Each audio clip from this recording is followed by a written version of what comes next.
August the 13th, 1704. The village of Blenheim, Bavaria. The sun is reaching its zenith over the Danube River, illuminating a scene of impending catastrophe. On one side stands the army of France, the invincible war machine of King Louis XIV, the Sun King. They are the masters of Europe, undefeated for half a century, the enforcement arm of a superpower that treats the rest of the continent as mere provinces. On the other side stands a ragtag coalition of English, Dutch, Danes, and Germans. They are far from home, exhausted, and led by a man whom the French command regards with a mixture of curiosity and disdain.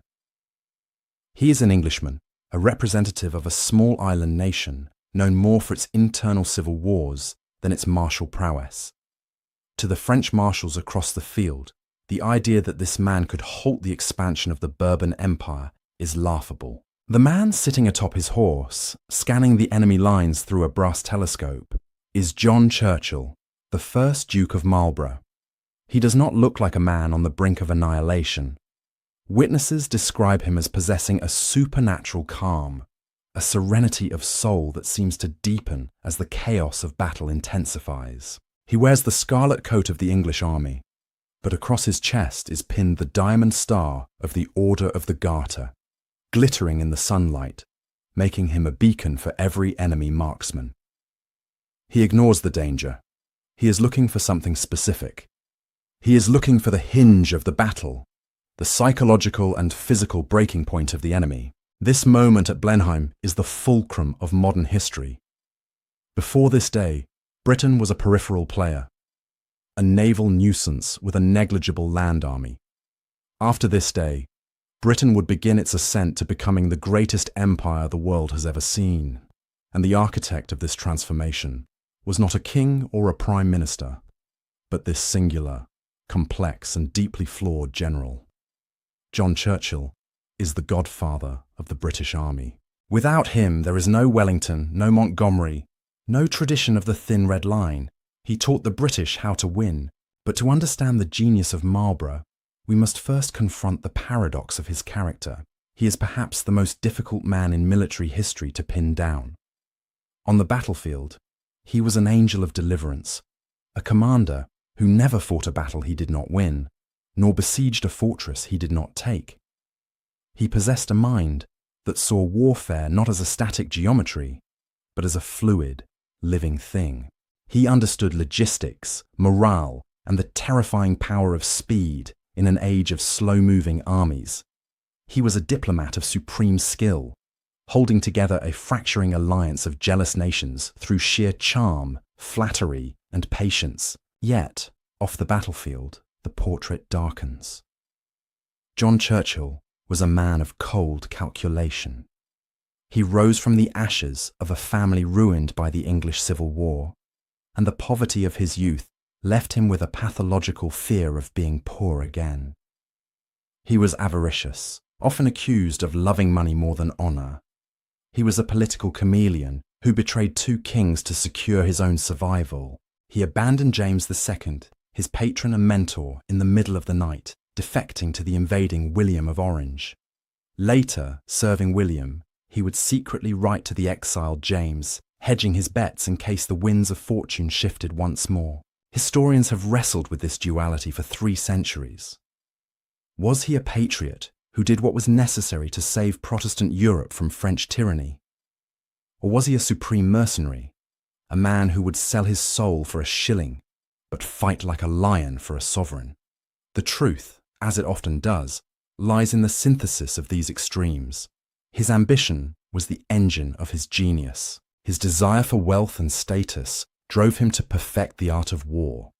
Because for Marlborough, victory was the only currency that mattered.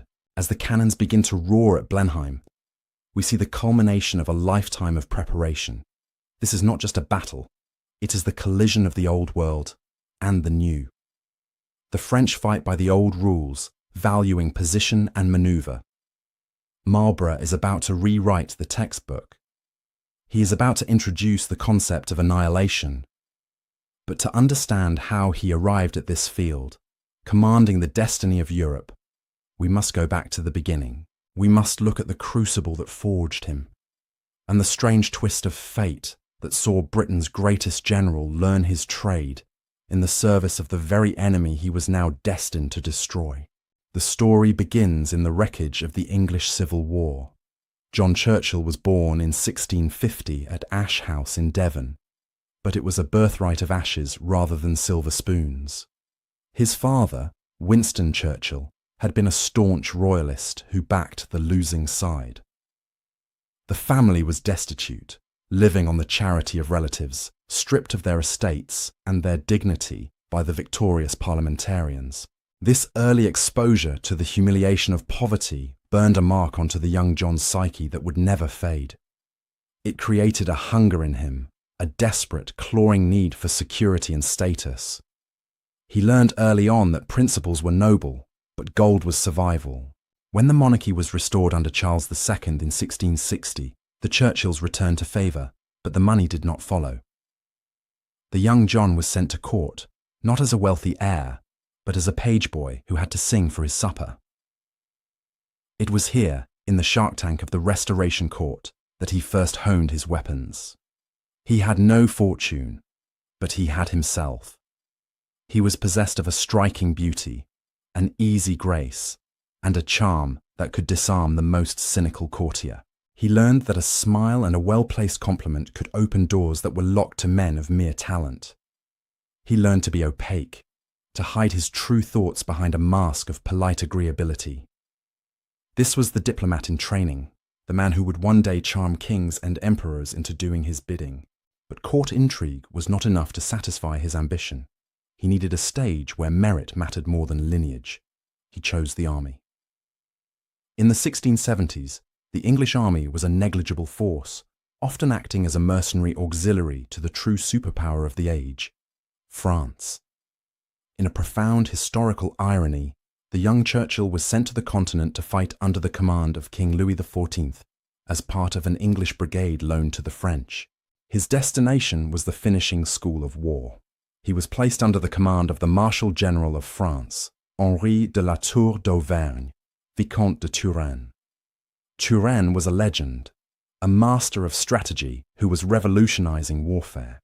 In an era where most generals were obsessed with the geometric perfection of siegecraft, spending months digging trenches around a single fortress, Turenne believed in movement. He believed in the indirect approach, in marching hard to strike the enemy where they were unprepared. Churchill, then a young captain, watched Turenne with the obsession of a starving student. He saw how the marshal commanded not with shouting and fury, but with a quiet, intellectual intensity. Turenne possessed what the French called coup d'œil, or the stroke of the eye, the ability to glance at a chaotic landscape and instantly understand its tactical advantages. Churchill absorbed this. He learned that terrain was a weapon. He learned that a battle was won before the first shot was fired, through logistics and positioning. The French court took notice of this peculiar English volunteer. They called him the handsome Englishman, a somewhat dismissive nickname that belied his ferocity. At the siege of Maastricht in 1673, Churchill led a storming party over the walls with such reckless bravery that he was publicly thanked by Louis XIV himself. The Sun King, in a moment of supreme arrogance, praised the young officer, completely unaware that he was patting the head of the man who would one day dismantle his empire. This period was the crucible. Churchill was learning the French playbook from the inside out. He saw the magnificent organization of their supply lines, the devastating power of their heavy cavalry, and the rigid discipline of their infantry. But he also saw their flaws. He noted the arrogance of their high command, the rigid adherence to protocol that could make them slow to react to the unexpected. He saw that the French army was a machine designed to crush inferior opponents, but it relied heavily on the script of predictable warfare. When Churchill returned to England, he was no longer just a courtier with a sword. He was a professional soldier who had seen the face of modern war. He carried with him the lessons of Turenne, the value of speed, the necessity of aggression, and the understanding that rules were made to be broken. But his rise was not yet inevitable. As the 17th century drew to a close, England was sliding toward another crisis. The Catholic King James II, Churchill's longtime patron and the man to whom he owed his career, was steering the country toward a collision with Parliament. Churchill faced a choice that would define his character forever. He had to choose between loyalty to the man who had made him and the survival of the nation and the career he had built. The ambition that had been forged in the poverty of Ashley House was about to be tested against his honour. The year is 1688. The glorious revolution is underway.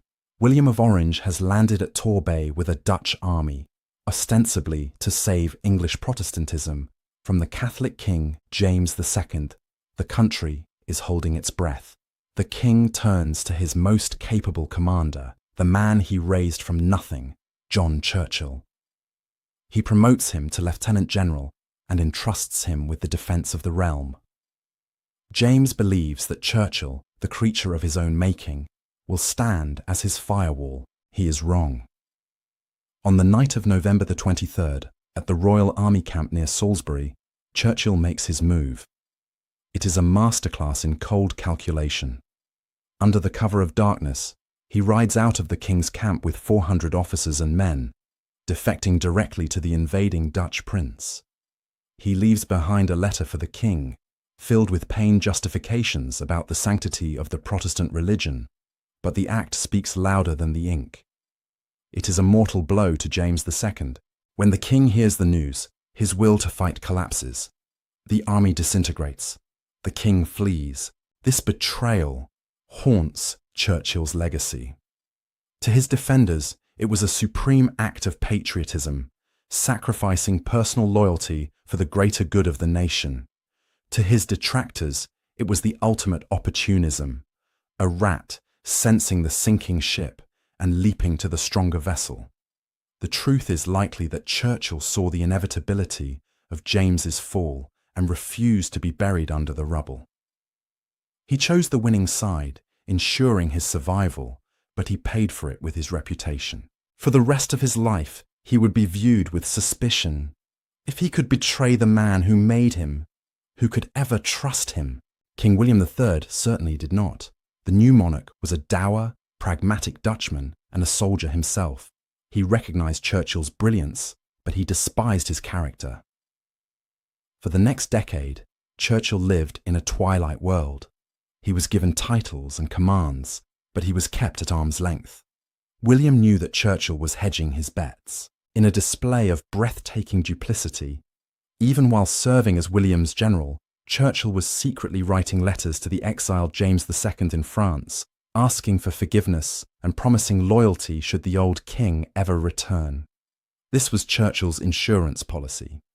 He was playing both sides of history, determined to land on his feet no matter which way the coin fell. This dangerous game nearly destroyed him. In 1692, accusations of treason saw him stripped of his offices and thrown into the Tower of London. For 6 weeks, the man who would be the greatest general of his age sat in a damp cell, staring at the stone walls, his career seemingly over. He was 42 years old, disgraced, and politically radioactive.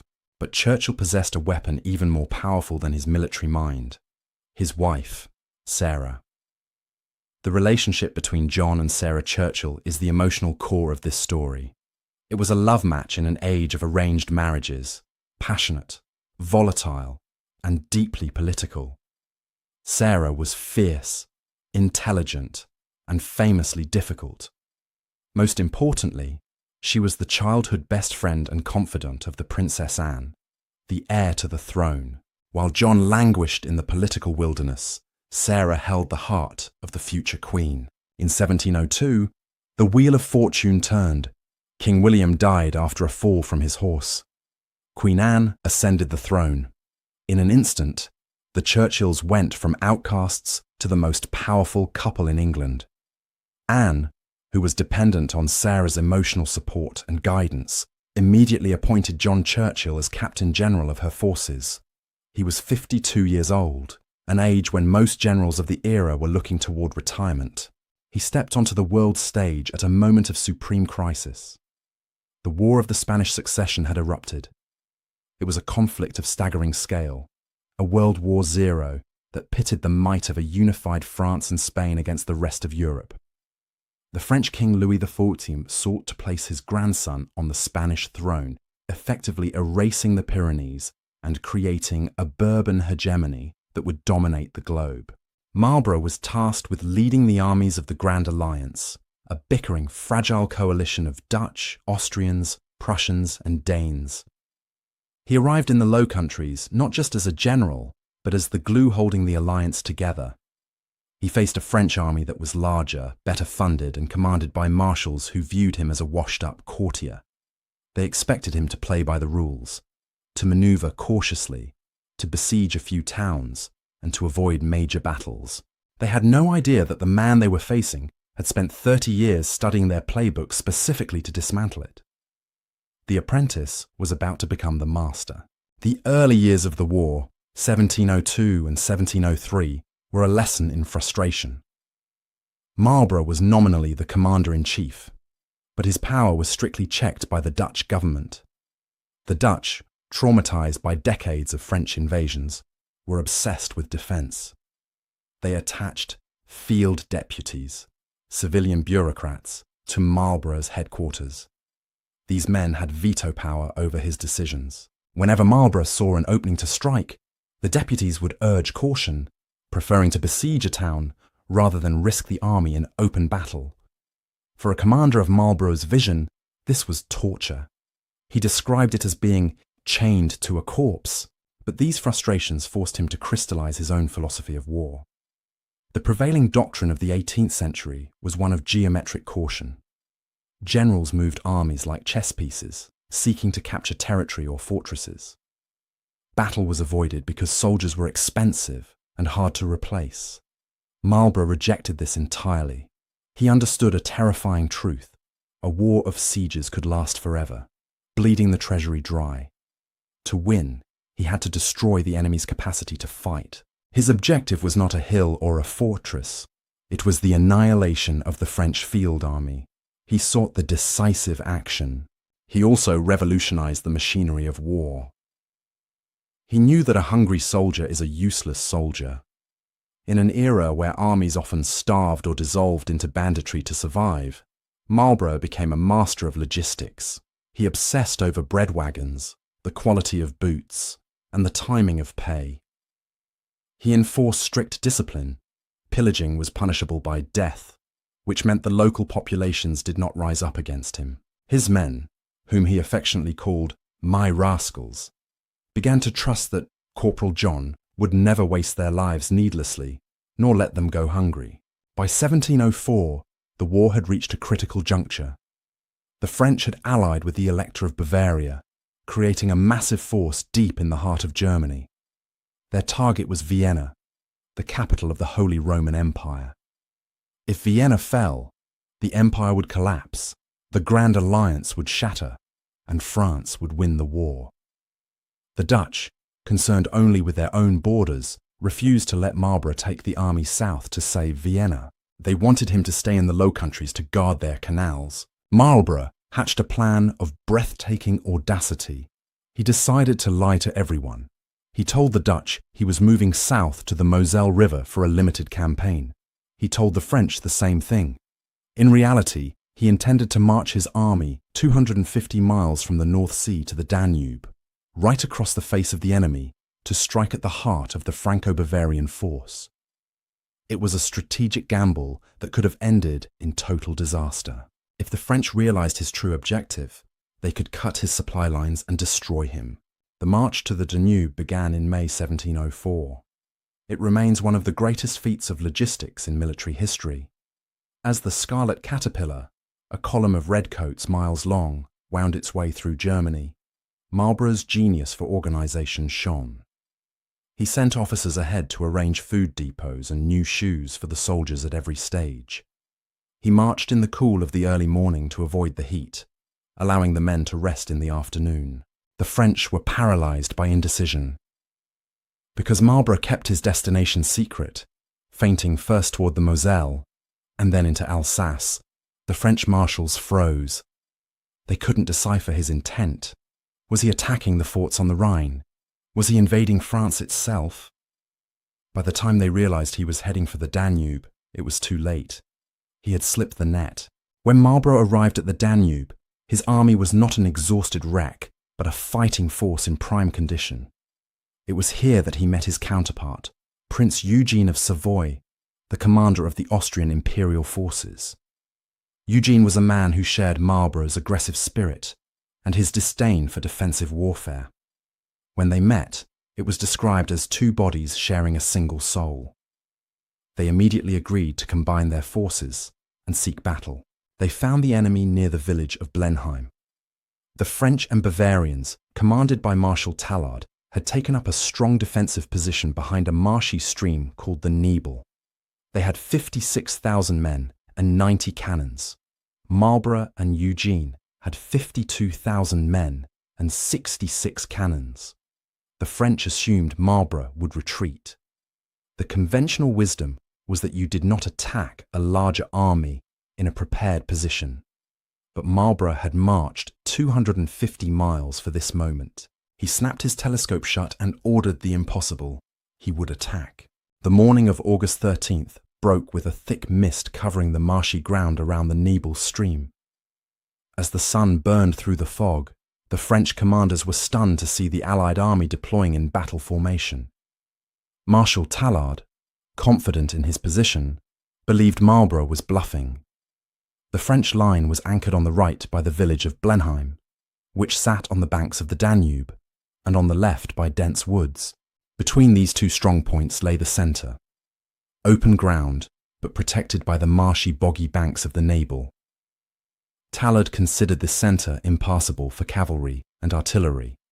He assumed that any attack would have to come against his wings, so he packed the village of Blenheim with his best infantry, turning it into a fortress. Marlborough, watching from a rise, saw exactly what Tallard had done.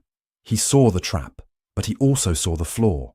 By overcommitting his troops to the village, Tallard had thinned his centre.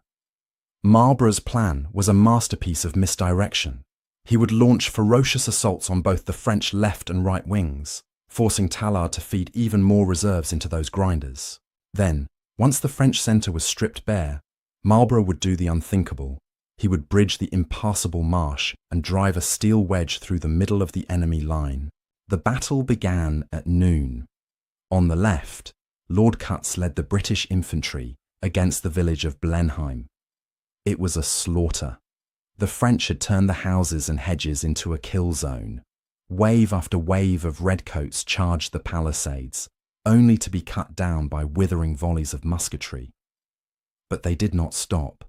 Their relentless pressure panicked the French commander inside the village, who demanded more troops. Tallard obliged, sucking his reserves from the centre and cramming them into the already overcrowded village. Marlborough's bait had been taken. Meanwhile, on the far right, Prince Eugene was engaged in a desperate, seesaw battle against the Bavarian forces. Eugene's role was to hold the enemy in place, to suffer and bleed, so that Marlborough could win the centre. He did so with grim determination, launching attack after attack to pin the Bavarian wings. By late afternoon, the trap was set. The French wings were pinned, their reserves committed to the edges of the battlefield. The centre was vulnerable. Now Marlborough played his hand. Under intense French artillery fire, his engineers had been frantically laying down fascines, bundles of sticks and planks across the marshy Nebel stream. Slowly, methodically, the Allied cavalry began to cross. It was a moment of supreme danger. If the French charged while Marlborough's horsemen were struggling through the mud, the battle would be lost. But the French cavalry, adhering to the old rules of passive defence, waited for them to cross, intending to charge them only once they were formed. It was a fatal error. Once across, Marlborough took personal command. He formed his cavalry into two massive lines with infantry support tucked between the squadrons, a combined arms tactic the French had never seen. At 5 p.m, with the sun beginning to dip, Marlborough ordered the advance. The pace was slow at first, a trot that shook the ground. 80 squadrons of horsemen, a wall of steel and horseflesh, began to roll toward the French centre. The French cavalry tried to countercharge, but they were exhausted and demoralized. The Allied infantry volleys shattered their formation, and then Marlborough's heavy cavalry smashed into them. The impact was cataclysmic. The French centre buckled, then broke. The invincible army of Louis XIV was cut in two.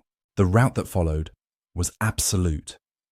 Marshal Tallard, the commander of the French army, was captured while trying to flee.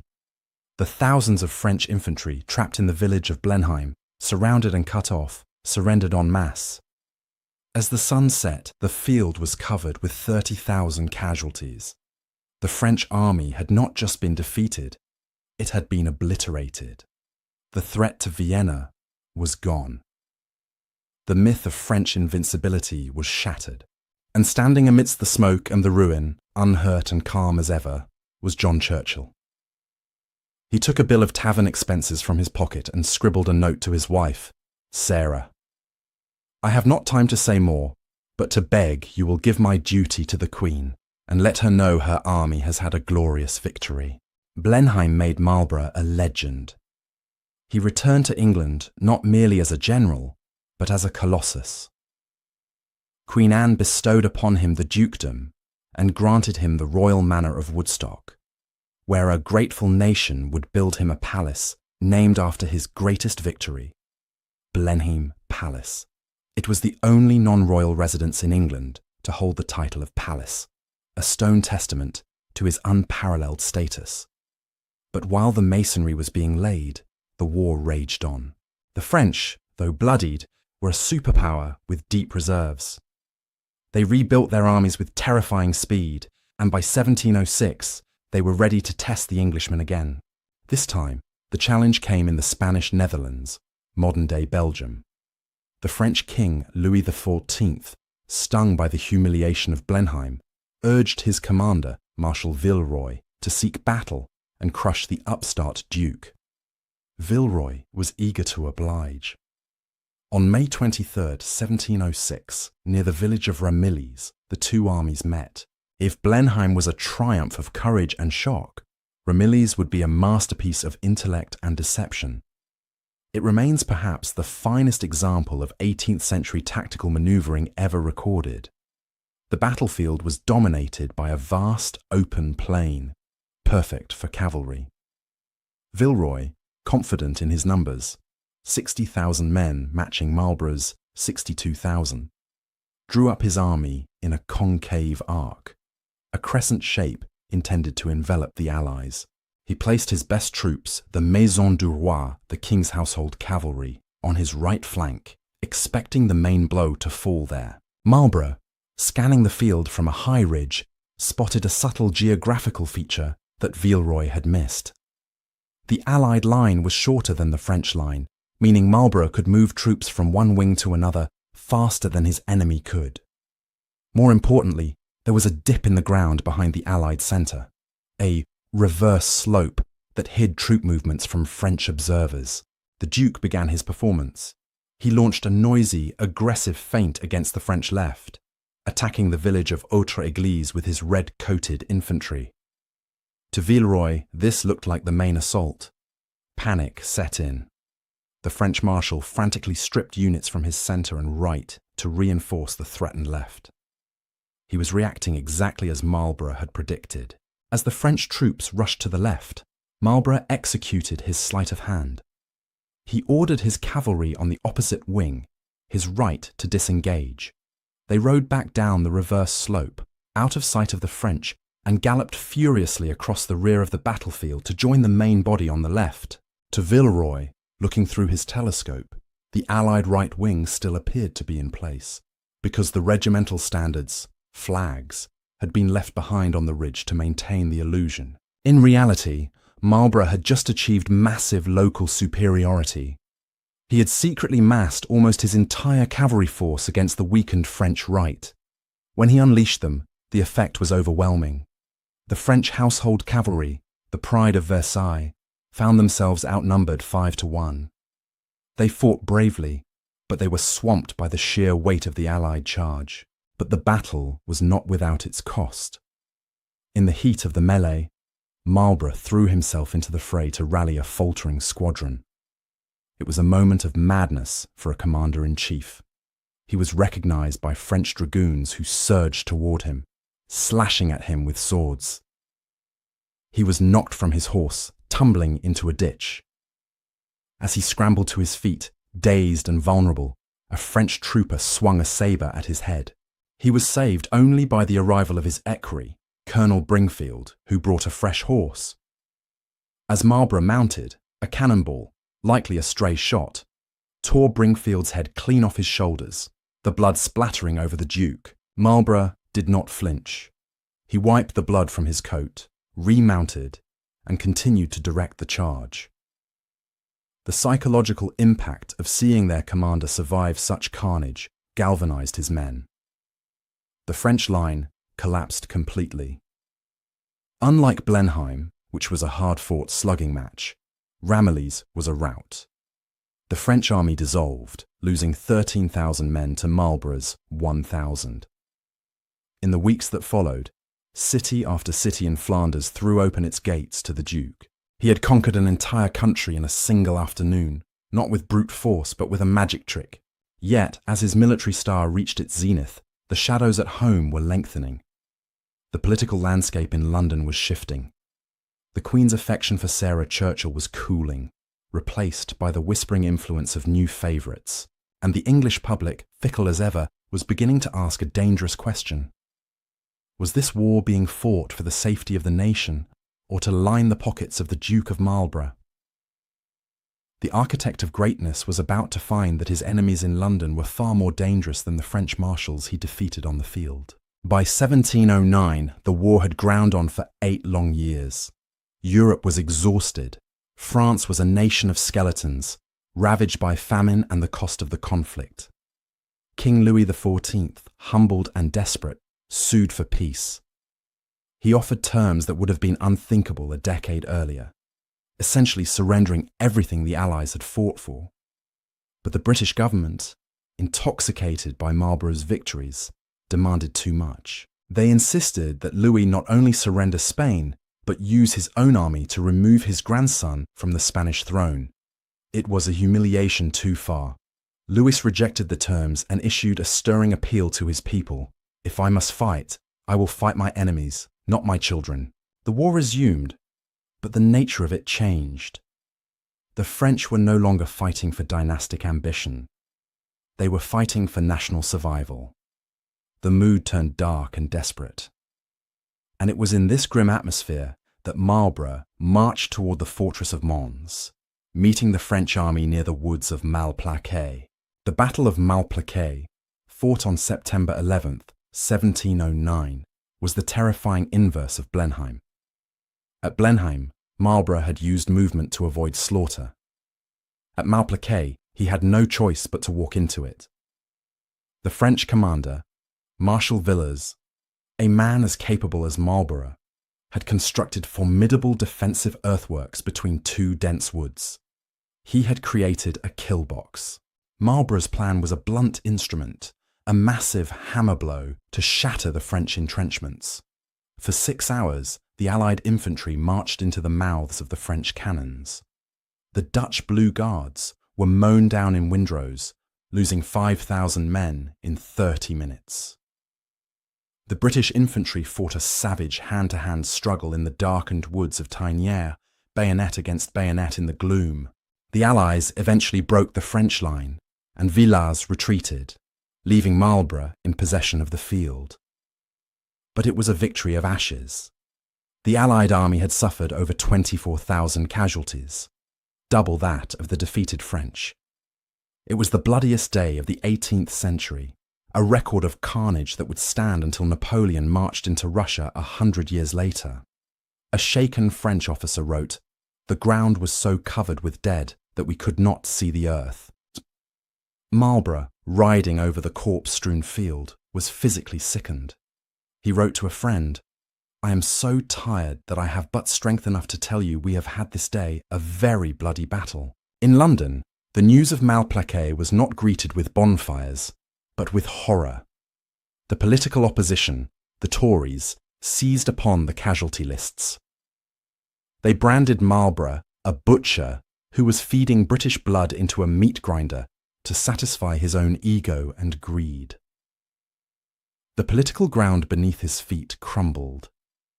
The Queen, poisoned against the Churchills by Sarah's increasingly erratic and disrespectful behaviour, finally snapped. The lifelong friendship between the Queen and the Duchess ended in a storm of shouting and slammed doors. Without Sarah's protection, John was vulnerable. His enemies did not attack his military record. That was unimpeachable.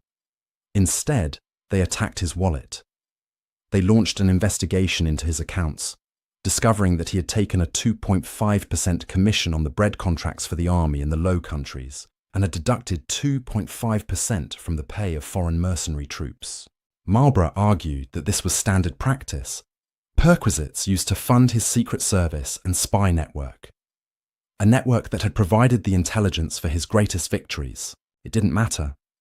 The facts were irrelevant. The politics were decisive. The narrative was set. The Duke was a war profiteer, prolonging the conflict to fill his coffers, while English sons died in the mud. On December 31st, 1711, Queen Anne dismissed him from all his offices. The man who had saved the kingdom, who had broken the power of France, and who had raised the British army to the pinnacle of glory, was fired like a dishonest servant. He was stripped of his command, dragged through the press, and eventually forced into self-imposed exile in Europe. The architect had been pulled down by the very people whose freedom he had secured. For 2 years, the greatest soldier in Europe lived as a wanderer, drifting between the German principalities he had once liberated. He was greeted with gun salutes and cheering crowds in Frankfurt and Antwerp, treated as a hero abroad while he remained a pariah at home. But the wheel of fortune, which had spun so wildly throughout his life, had one final turn left. In 1714, Queen Anne died. With her death, the Stuart dynasty was extinguished, and the German House of Hanover ascended the British throne. King George III arrived in England with a long memory. He remembered who had led the Grand Alliance to victory. One of his first acts was to recall Marlborough from exile. The Duke returned to London in triumph, his carriage mobbed by adoring crowds who had conveniently forgotten their previous hatred. He was restored to his position as Captain General, his titles and honours returned. But the man who put on the uniform was no longer the Titan of Blenheim. He was 64 years old, battered by decades of campaigning and heartbroken by the death of his favourite daughter. The sharp, crystal-clear mind that had outmanoeuvred the French Empire was beginning to cloud. In 1716, he suffered a severe stroke that left him with a speech impediment. The angel of the battlefield, whose voice had once commanded 100,000 men above the roar of cannon fire, was reduced to a slur. He spent his final years at Blenheim Palace, the monument to his glory that was still under construction. It is said that in his twilight, he would often have himself wheeled into the great hall to gaze at the tapestry of the Battle of Blenheim.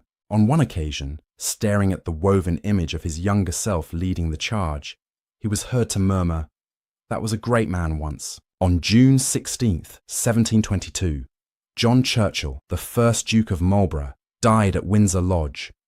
He was 72. His funeral was a spectacle of imperial grandeur, his hearse followed by the greatest in the land, burying not just a man, but an era. So how do we judge him? The ledger of his life is a chaotic mix of the sublime and the sordid. There is no denying the dark side, the treachery of 1688, the double dealing with James II, the insatiable hunger for money that tainted his reputation. He was a man who could charm a bird from a tree and then bill it for the conversation. He was a political survivalist who put his own safety above his loyalty to kings. But set against these flaws is a military genius of such magnitude that it altered the trajectory of the world. Before Marlborough, the British army was a joke. After him, it was the most professional fighting force in Europe. He taught the British soldier that he could beat the French. He replaced the defensive mindset of the 17th century with a doctrine of aggression, movement, and psychological dominance. He understood that in war, the moral is to the physical as 3 is to 1. His legacy echoes through the centuries. His methods, the use of logistics to enable strategic surprise, the integration of infantry and cavalry, the seeking of the decisive battle, became the blueprint for British commanders for 200 years. But his bloodline provided an even greater legacy. 2 centuries after his death, another Churchill, his direct descendant, Winston, would sit in the exact same room at Blenheim Palace, writing a biography of his great ancestor. Winston Churchill studied Marlborough's life obsessively, absorbing the lessons of coalition warfare, of standing alone against a continental tyrant, and of the resilience required to endure political wilderness. It is not an exaggeration to say that the spirit of John Churchill helped guide Britain through its darkest hour in 1940. John Churchill was the founder. He found Britain a small island nation and left it a global superpower. He was a man of immense contradictions, a hero who was also a hustler, a saviour who was also a sinner. But perhaps that is the nature of true genius. It does not exist in the sterile vacuum of perfection. It thrives in the messy, ambitious, and often compromised reality of the human condition. He was, in the end, the sword that carved the British Empire out of the chaos of history. Thank you for listening to our story. If you found this history as fascinating as we did, please like this video and subscribe to British War History for more. We read all of your comments, so be sure to leave your thoughts below. We'll see you in the next video.